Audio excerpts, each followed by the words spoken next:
하나님 말씀 보시겠습니다. 하나님 말씀은 누가복음 7장 31절부터 50절까지 말씀입니다. 또 이르시되 이 세대의 사람을 무엇으로 비유할까? 무엇과 같은가? 비유하건대 아이들이 장터에 앉아 서로 불러 이르되 우리가 너희를 향하여 피리를 불어도 너희가 춤추지 않고 우리가 곡하여도 너희가 울지 아니하였다 함과 같도다. 침례 요한이 와서 떡도 먹지 아니하며 포도주도 마시지 아니하며 너희 말이 귀신이 들렸다 하더니 인자는 와서 먹고 마심에 너희 말이 보라 먹기를 탐하고 포도주를 즐기는 사람이요 세리와 죄인의 친구로다 하니 지혜는 자기의 모든 자녀로 인하여 옳다함을 얻느니라. 한 바리새인이 예수께 자기와 함께 잡수기를 평하니 이에 바리새인의 집에 들어가 앉으셨을 때에 그 동네에 죄를 지은 한 여자가 있어 예수께서 바리새인의 집에 앉아 계심을 알고 향유 담은 옥합을 가지고 와서 예수의 뒤로 그 발 곁에 서서 울며 눈물로 그 발을 적시고 자기 머리털로 닦고 그 발에 입 맞추고 향유를 부으니 예수를 청한 바리새인이 그것을 보고 마음에 이르되 이 사람이 만일 선지자라면 자기를 만지는 이 여자가 누구이며 어떠한 자 곧 죄인인 줄을 알았으리라 하거늘 예수께서 대답하여 이르시되 시몬아 내가 내게 이를 말이 있다 하시니 그가 이르되 선생님 말씀하소서. 이르시되 빚 주는 사람에게 빚진 자가 둘이 있어 하나는 500데나리온을 졌고 하나는 50데나리온을 졌는데 갚을 것이 없으므로 둘 다 탕감하여 주었으니 둘 중에 누가 그를 더 사랑하겠느냐. 시몬이 대답하여 이르되 내 생각에는 많이 탕감함을 받은 자니이다. 이르시되 내 판단이 옳다 하시고 그 여자를 돌아보시며 시몬에게 이르시되 이 여자를 보느냐.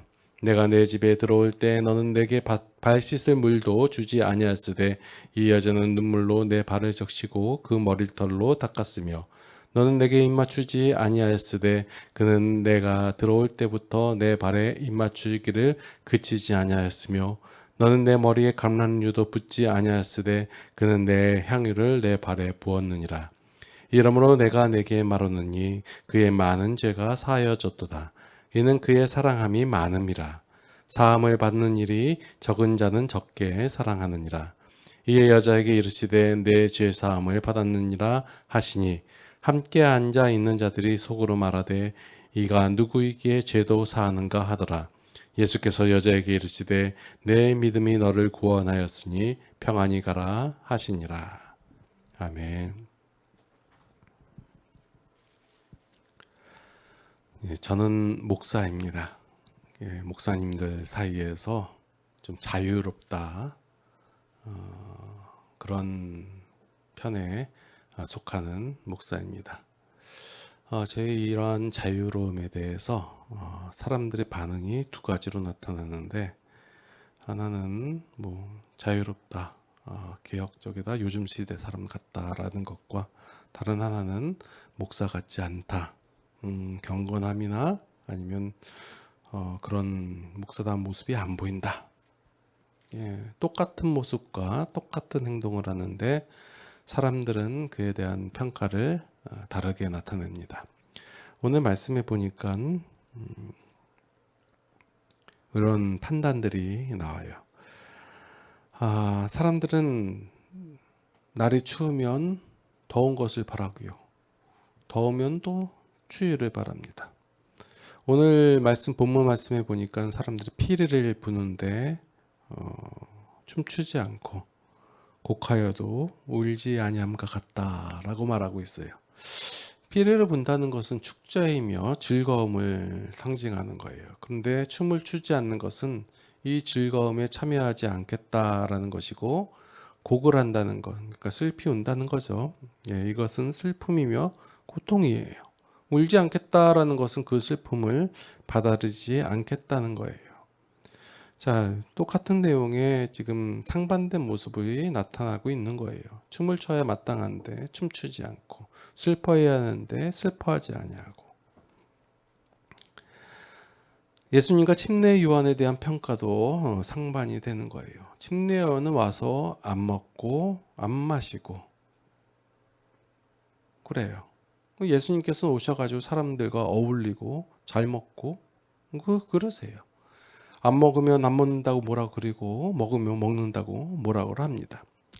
만약에 침례 요한이 이 세상에 와가지고 잘 먹고 잘 자고 잘 입고 다닌다 하면 사람들은 그 사람을 선지자로 여기지 않았을 것입니다. 만약에 예수님께서 매진 곳을 혼자서 다니시고 수행을 하고 금식을 하고 그랬다면 메시아로 여기지 않았을 거예요. 왜? 메시아는 우리를 구원하러 왔는데 우리에게 도움을 줘야 되는데 도움은 안 주고 혼자서 계속 수행하고 있다. 메시아가 아니다 라고 얘기할 수 있었을 것입니다.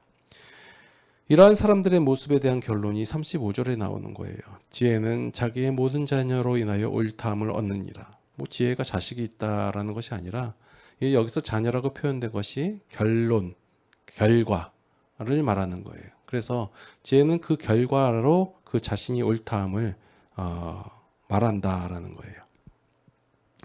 지금 사람들이 뭐 이렇다 저렇다 예수님께서 마시면 마신다 뭐라 그러고 안 마시면 안 마신다 그러고 기도하면 기도한다 뭐라 그러고 안 하면 안 한다 뭐라고 얘기하는 거예요. 이렇게 말들을 하지만 이것은 예수님의 십자가의 사역이 완성이 되면 인정이 된다라는 거예요. 사람들은 끊임없이 의심하고 아니다라고 하고 생각하고 고민을 하는 거예요. 과연 메시아냐 아니냐. 이런 것이 자기의 기준과 생각에 그 가치에 맞춰놓고 여기에 합당하면 메시아고 합당하지 않으면 아니다라고 생각을 하는 거예요. 오늘 본문 속에서 나오는 바리새인도 이러한 생각과 기준과 가치에 맞춰서 예수님을 판단하고 있다라는 거예요. 자, 우리가 중요하게 알아야 할 사실이 무엇이냐면 예수님께서는 의인을 부르러 오신 것이 아니라 죄인을 부르러 오셨다라는 것이에요. 여기서 죄인이라고 한 것은 조금 죄를 지은 사람, 중간 죄를 지은 사람, 많은 죄를 지은 사람 이렇게 구분하는 것이 아니라 모든 죄인을 부르러 오셨다라는 거예요. 의인을 부르러 오신 것이 아니라 죄인을 부르러 오셨다라고 말을 하니까 우리 가운데 의인이 있고 죄인이 있을 것이다라고 생각한단 말이에요. 아니요. 모든 사람이 죄인이에요. 여기서 나오는 바리새인도 죄인이고 여기서 나오는 여인도 죄인이에요. 지난번에 나왔던 백부장도 죄인이고 그 과부와 과부의 자식도 죄인이고 그리고 당시 종교 지도자들 그런 사람들도 다 죄인이다라는 거예요. 의인을 부르러 온 것이 아니라 죄인을 부르러 왔다. 이 말씀은 모든 사람을 부르러 오셨다라는 말씀과 같다라는 거예요. 그런데 다만 내가 의로운 행동을 하고 율법을 지키고 그러니까 나는 의롭다라고 오해하고 있고 또한 나는 상 받을 만한 자격을 갖췄다라고 생각하고 있는 착각하고 있는 사람들의 그런 생각과 행동이 이제 틀렸다라고 지적을 하시는 내용들이 나오는 거예요. 그래서 상반되게 보이는 거예요. 예수님께서는 지금 세리의 집만 찾아간 것이 아니라 백부장의 집만 찾아가는 것이 아니라 바리새인의 집에도 찾아오시고 모든 사람에게 찾아오시는 거예요. 우리가 흔히 착각하고 있는 내용이 뭐냐면 예수님께서는 고아와 과부들만 위하신다라는 생각이에요. 가난한 사람들을 위한 예수님이다라고 생각한다라는 거예요.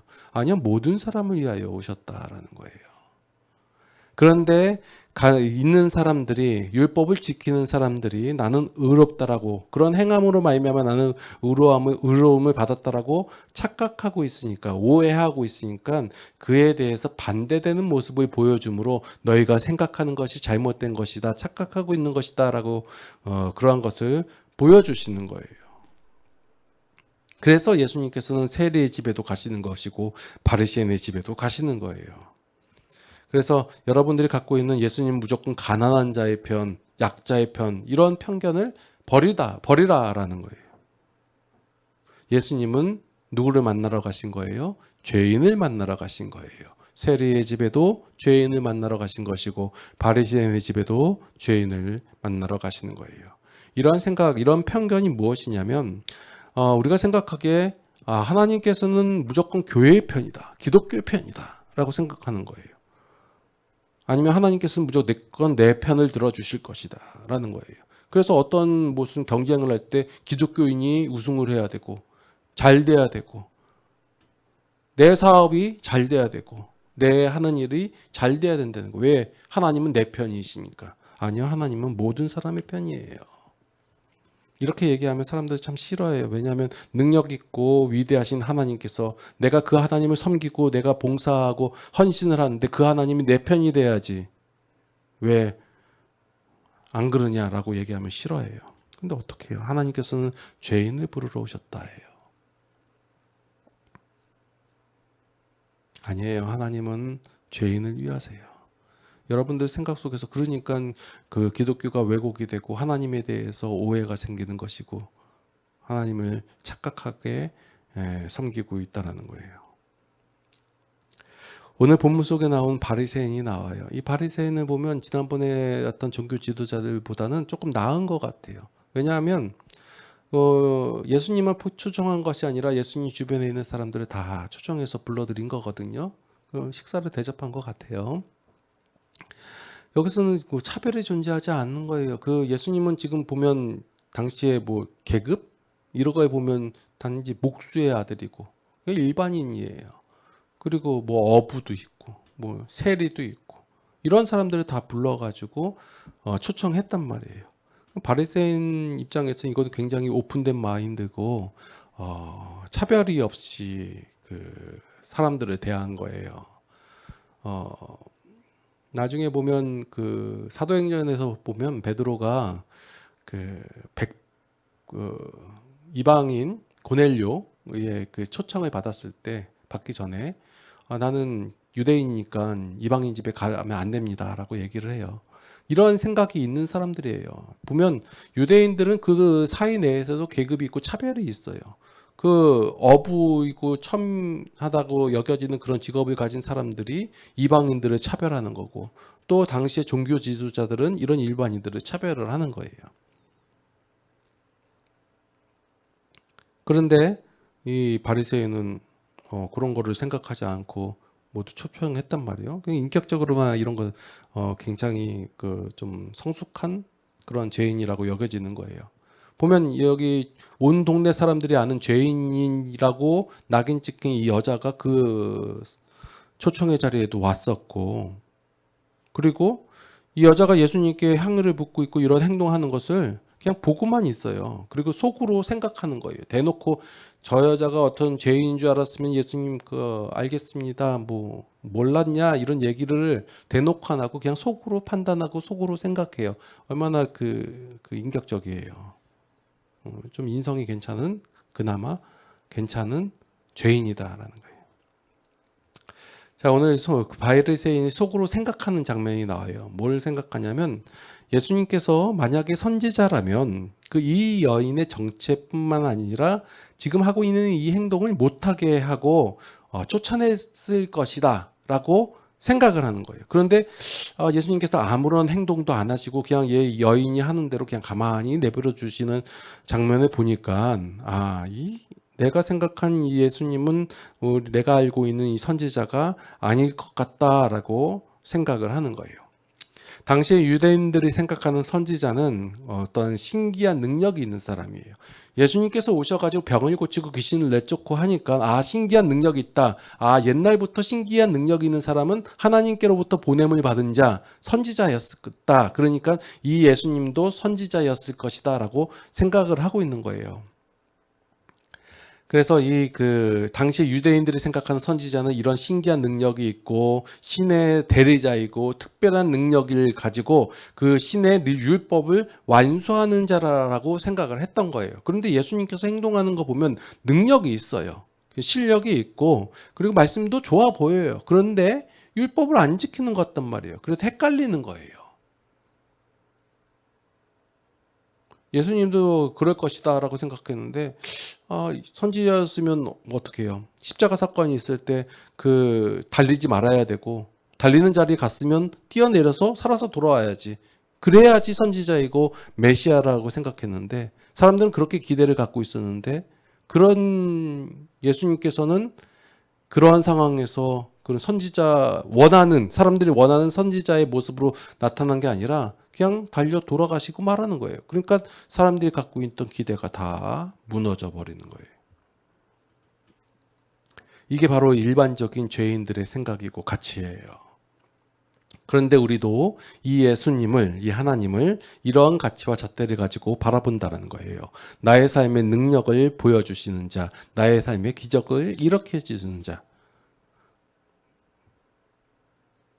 이런 분인 줄 알았는데 우리의 신앙의 삶 속에서 그런 하나님의 모습이 잘 안 보일 때가 있어요. 내가 기대하고 바란 만큼 나타나지 않고 오히려 안 좋은 일만 생기고 해결점이 안 보인다라는 거예요. 그러면 우리의 신앙 삶 속에서 어떻게 해요? 흔들림이 있는 거예요. 과연 이분이 나의 하나님이고 나의 예수님인가, 나의 구원자인가 라고.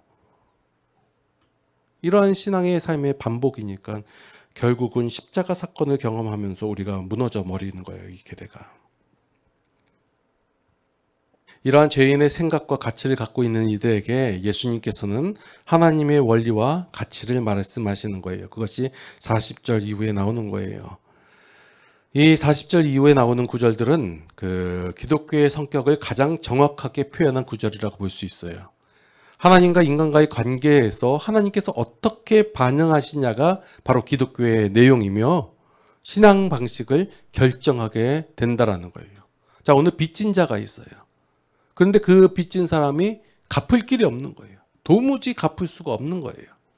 50데나리온 빚진 자도 500데나리온 빚진 자도 갚을 길이 없어요. 여기서 데나리온은 뭐 한 사람이 일당이라고 하는데 뭐 500만 원이 될 수도 있고 5천만 원이 될 수 있고, 예, 그래요. 그런데 중요한 것은 이 사람의 능력 안에서 결코 이것을 갚을 수 없다라는 거예요.